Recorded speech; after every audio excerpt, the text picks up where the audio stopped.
जय हिंद फ्रेंड्स, नमस्कार। जियोग्राफी में हम पढ़ेंगे आज अफवाह तंत्र।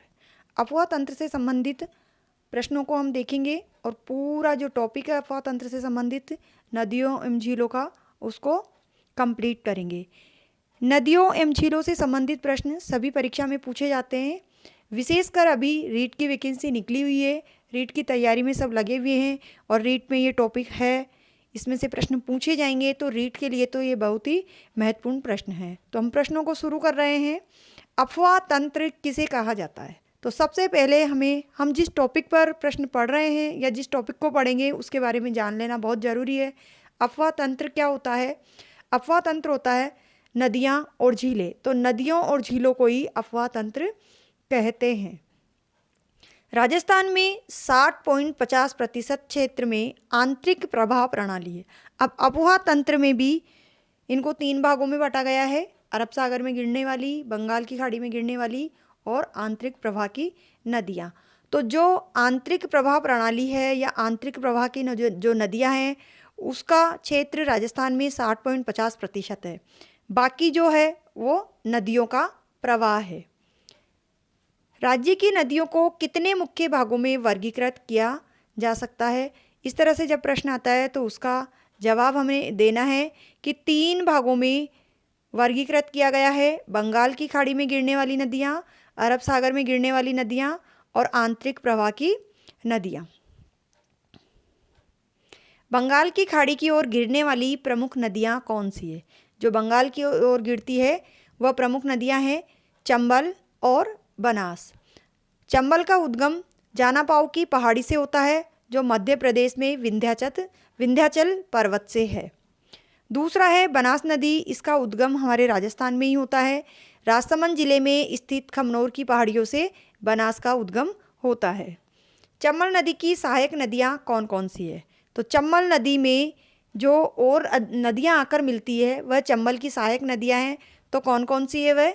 गुंजाली, बामनी, ईज, चाकण, कनौर, काली सिंध और परवन। ये सभी नदियाँ चंबल की सहायक नदियाँ हैं। बनास नदी कहाँ जाकर मिलती है?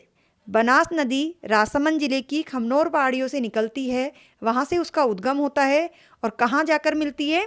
सवाई माधोपुर कोटा जिले की सीमा पर। सवाई माधोपुर कोटा जिले की सीमा पर रामेश्वर नामक स्थान पर चंबल में मिल जाती है। बनास नदी की बात की जा रही है। बनास नदी चंबल में मिल जाती है और बनास नदी की कुल लंबाई है 480 किलोमीटर। अब ये जो रामेश्वर है ये एक त्रिवेणी संगम है। इसे त्रिवेणी संगम क्यों कहा गया है? यहाँ पर 3 नदियाँ आकर मिलती है। बनास नदी चंबल में आकर मिल जाती है और यहीं पर एक नदी और आकर मिलती है, सीप नदी, जिससे यहाँ त्रिवेणी संगम बनता है। और जहाँ 3 नदियाँ मिलती है यह एक पवित्र स्थान माना जाता है। तो यहाँ ये रामेश्वर नाम का पवित्र स्थान है सवाई माधोपुर जिले में। कौन सी नदी राजस्थान के साथ सबसे अधिक लंबी अंतर्राज्यीय सीमा बनाती है? तो कौन सी नदी है वो? चंबल नदी, जो राजस्थान में अंतर्राज्यीय सीमा सबसे लंबी बनाती है। चंबल नदी के उपनाम क्या क्या है? चंबल नदी को अन्य किन नामों से जाना जाता है? चर्मणवती, कामधेनु तथा नित्यवाही नदी। ये नदी 12 महीने बहती है, इसलिए इसे बारहमासी नदी भी कहा जाता है। इसका जल सूखता नहीं है, बहुत गहरी नदी है, इसलिए इसे नित्यवाही नदी कहा जाता है। राजस्थान में बहने वाली, राजस्थान की सबसे लंबी व पूर्ण रूप से राजस्थान में बहने वाली कौन सी नदी है? वह जो राजस्थान की सबसे लंबी है एवं पूर्ण रूप से राजस्थान में ही बहने वाली है, तो वह नदी है बनास नदी। अब ये पूर्ण रूप से राजस्थान में कैसे? तो खमनोर की पहाड़ियों से, राजसमंद जिला राजस्थान में है, राजसमंद के खमनोर की पहाड़ियों से इसका उद्गम होता है और सवाई माधोपुर कोटा से सीमा बनाती हुई रामेश्वर नामक स्थान पर ये चंबल में मिल जाती है। तो ये राजस्थान में ही पूर्ण रूप से बहती है। बनास नदी की सहायक नदियाँ कौन सी है? तो बनास नदी की सहायक नदियाँ हैं कोठारी, खारी, बेड़च, मेनाल, मासी व मोरेल। ये बनास नदी की सहायक नदियाँ हैं। बनास नदी कौन कौन से जिलों में बहती है? अब हमें ये देखना है कि राजस्थान के वो कौन कौन से ज़िले हैं जहाँ बनास नदी प्रभावित होती है। तो राजसमंद से प्रभावित होना शुरू होती है, फिर चित्तौड़गढ़, भीलवाड़ा, अजमेर, टोंक तथा सवाई माधोपुर जिले में चंबल में आकर मिल जाती है, जैसा कि हमने प्रश्नों में पढ़ा। और यहीं पर सीप नदी आकर मिलती है, जिससे यहाँ एक त्रिवेणी संगम बनता है और ये रामेश्वर धाम कहलाता है। सर्वाधिक स्थायी जल कौन सी नदी में विद्यमान है? स्थायी जल यानी जिसे हमने नित्यवाही भी कहा, जो सदैव बहती रहती है, वह नदी है चंबल नदी। सदैव बहती रहने के कारण ही इसमें स्थायी जल निवास है, स्थायी जल है, यानी स्थायी रूप से जल हमेशा रहने के कारण ही, स्थायी रूप से रहने के कारण ही इसे नित्यवाही नदी कहा गया है।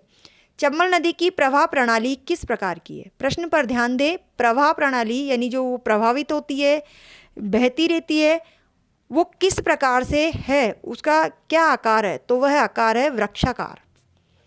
क्योंकि कई तरफ से सहायक नदियाँ आकर मिलती है चंबल में, तो वो एक, अगर उसको आकार के रूप में देखा जाए तो उसकी प्रणाली किस प्रकार की है? एक वृक्ष के समान। जिस प्रकार से वृक्ष की शाखाएं इधर उधर निकली हुई दिखाई देती है, उसी प्रकार से इसमें सहायक नदियाँ आकर मिलती है और एक वो वृक्ष का आकार लेती है, वृक्ष के रूप में बहती नजर आती है। चंबल नदी पर कौन से चार बांध कहाँ कहाँ बनाए गए? देखो इसमें दो प्रश्न हैं।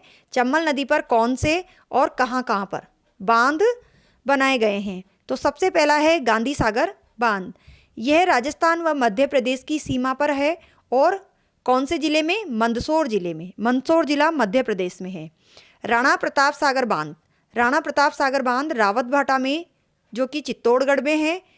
और तीसरा है जवाहर सागर बांध। जवाहर सागर बांध कोटा में ही है, कोटा में बनाया गया है और कोटा शहर के समीप है, इसलिए इसे कोटा में ही माना गया है, कोटा क्षेत्र में ही है। कोटा बैराज के नाम से है, तो यह है कोटा शहर में ही। चंबल नदी कहाँ जाकर यमुना में मिल जाती है? चंबल नदी का उद्गम मध्य प्रदेश से होता है, जबकि ये मिलकर जाकर कहाँ मिलती है? उत्तर प्रदेश में यमुना नदी में मिलती है। इस तरह से हम कह सकते हैं कि ये 3 राज्यों में बहने वाली नदी है। तो सवाई माधोपुर, धौलपुर, करौली जिले की मध्य प्रदेश के साथ सीमा बनाते हुए एक तरफ मध्य प्रदेश, फिर चंबल नदी, और दूसरी तरफ पर हमारा राजस्थान, और राजस्थान के कौन से जिले? सवाई माधोपुर, धौलपुर और करौली। साथ साथ उधर मध्य प्रदेश की सीमा और इधर राजस्थान की सीमा, जो कि इन 3 जिलों से बनती है। बीच में चंबल नदी। इस तरह से सीमा बनाते हुए उत्तर प्रदेश के इटावा मुरादगंज के समीप, इटावा जिला है, वहाँ मुरादगंज के समीप यमुना में मिल जाती है।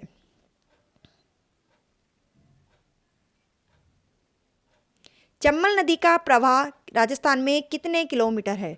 चंबल नदी राजस्थान में कितने किलोमीटर के एरिया में बहती है? तो यह है 135 किलोमीटर। बनास नदी को अन्य किस नामों से जाना जाता है? तो बनास नदी के अन्य नाम या उपनाम हैं वशिष्ठी, वनकियासा और वर्णासा। अरब सागर में गिरने वाली नदियाँ कौन कौन सी है? अरब सागर में कौन कौन सी नदियाँ गिरती है? माही, सोम, जाखम, लूनी, जवाई, साबरमती और पश्चिमी बनास।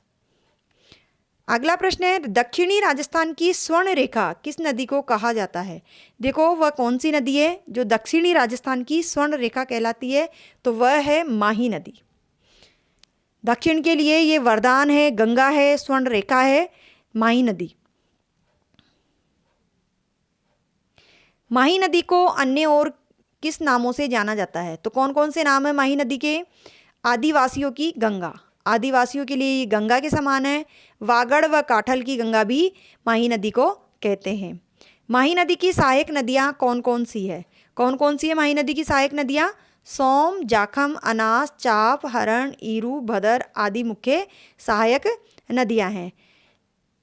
माही नदी में सोम और जाखम जहाँ मिलती है वह एक त्रिवेणी संगम है, तो यहाँ भी एक त्रिवेणी संगम बनाया है जहाँ ये तीनों नदियाँ मिलती है। मतलब 3 नदियों का संगम होता है, वहीं उसे त्रिवेणी संगम कहते हैं। माही नदी का उद्गम कहाँ से होता है? तो माही नदी का उद्गम होता है मध्य प्रदेश से। मध्य प्रदेश में बहुत नदियाँ हैं, वहाँ से बहुत नदियाँ प्रवाहित होती है। तो मध्य प्रदेश के धार जिले में अमोरू की पहाड़ियों या महज झील से होता है। माही नदी राजस्थान में कहाँ से प्रवेश करती है? उद्गम मध्य प्रदेश में होता है, जैसा कि हमने पिछले प्रश्न में ही देखा। ये, और राजस्थान में ये दक्षिण की ओर से, क्योंकि इसको दक्षिण की स्वर्ण रेखा भी कहा जाता है। राजस्थान में माही नदी को दक्षिण की स्वर्ण रेखा कहा जाता है, तो इसका प्रवेश भी राजस्थान में दक्षिण से ही होता है। ये बांसवाड़ा जिले की खांदू गांव में प्रवेश करती है और डूंगरपुर बांसवाड़ा की सीमा बनाते हुए गुजरात के पंचमहल जिले में प्रवेश कर खंभात की खाड़ी में अपना जल डालती है। अब देखिए बेणेश्वर धाम कहाँ स्थित है। तो बेणेश्वर धाम जहाँ माही के साथ सोम और जाखम नदी मिलती है, एक त्रिवेणी संगम होता है, वह है बेणेश्वर धाम। तो यह है डूंगरपुर जिले में। डूंगरपुर जिले में बेणेश्वर नामक स्थान पर सोम, जाखम और माही नदियों के त्रिवेणी संगम है, जहाँ पर प्रतिवर्ष मेला लगता है। कौन सी नदी है जो 3 राज्यों में बहती है? माही नदी भी 3 राज्यों में बहती है, चंबल नदी भी 3 राज्यों में बहती है। तो हमें ऑप्शन में देख लेना है, हमें पता होना चाहिए कौन कौन सी नदियाँ 3 राज्य में बहती है। मध्य प्रदेश, राजस्थान और गुजरात, ये 3 राज्य कौन से हैं? मध्य प्रदेश, राजस्थान और गुजरात।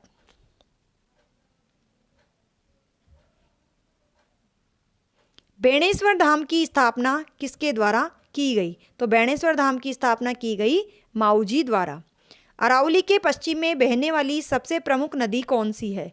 अरावली के पश्चिम में बहने वाली, तो ये ध्यान रखना है हमें, सबसे प्रमुख नदी है पश्चिम में बहने वाली लूनी।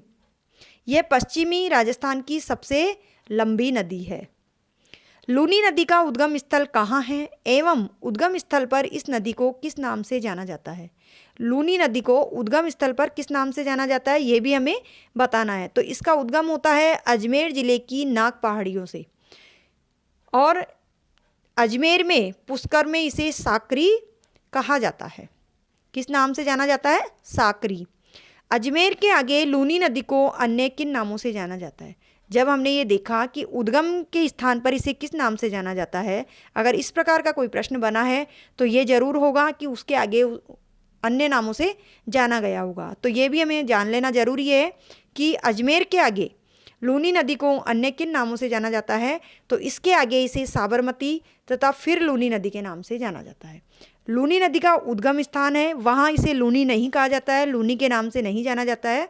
सबसे पहले जो अजमेर ज़िले की नाग पहाड़ियों से नदी निकलती है उसका नाम साकरी है। उसके बाद अजमेर के आगे इसे साबरमती तथा फिर लूनी नदी कहा जाता है। लूनी नदी के उपनाम क्या क्या है? क्या नाम है देखो लूनी नदी का? आधी मीठी, आधी खारी, आधी मीठी, आधी खारी, लवणवती नदी तथा मरुस्थल की गंगा। ये नदी जहाँ उद्गम होती है वहाँ से इसका पानी मीठा है, आगे जाकर इसका पानी खारा हो जाता है, तो इसे लवणवती नदी भी कहा जाता है, और इसी नदी को मरुस्थल की गंगा भी कहा जाता है। मारवाड़ का अमृत सरोवर किस नदी को कहा जाता है? तो मारवाड़ का अमृत सरोवर कौन सी नदी है? जवाई नदी। जवाई नदी पर बनाया गया जवाई बांध का निर्माण किसके द्वारा करवाया गया?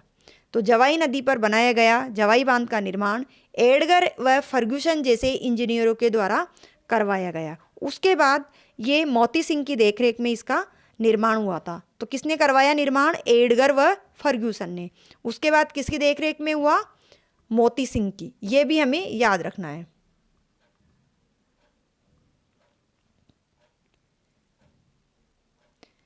अगला प्रश्न है, गुजरात में गांधीनगर एवं अहमदाबाद नगर कौन सी नदी पर बसे हुए हैं? तो यह है साबरमती नदी पर। गुजरात और गांधीनगर साबरमती नदी पर बसे हुए हैं। साबरमती नदी हमें कौन से राष्ट्रपुरुष की याद दिलाती है? कौन से राष्ट्रपुरुष की याद दिलाती है? महात्मा गांधी की, जिन्होंने साबरमती नदी के किनारे आश्रम बनाया था। तो ये अफवाह तंत्र यानी नदी और जो झीलों से संबंधित प्रश्न है उनसे संबंधित हम वीडियो बना रहे हैं। तो नदियों से संबंधित वीडियो, ये हमारा पहला वीडियो है। इसका पार्ट 2 में और प्रश्न बनेंगे और वीडियो अपलोड करेंगे जिनमें इनसे संबंधित प्रश्न होंगे। आपको अगर वीडियो पसंद आया हो तो प्लीज़ वीडियो को लाइक करें, शेयर करें और चैनल को भी सब्सक्राइब करें। इससे संबंधित, ज्योग्राफी से संबंधित, व्याकरण से संबंधित, मनोविज्ञान से संबंधित और भी वीडियो अतिशय अकेडमी पे आप सर्च करके देख सकते हैं।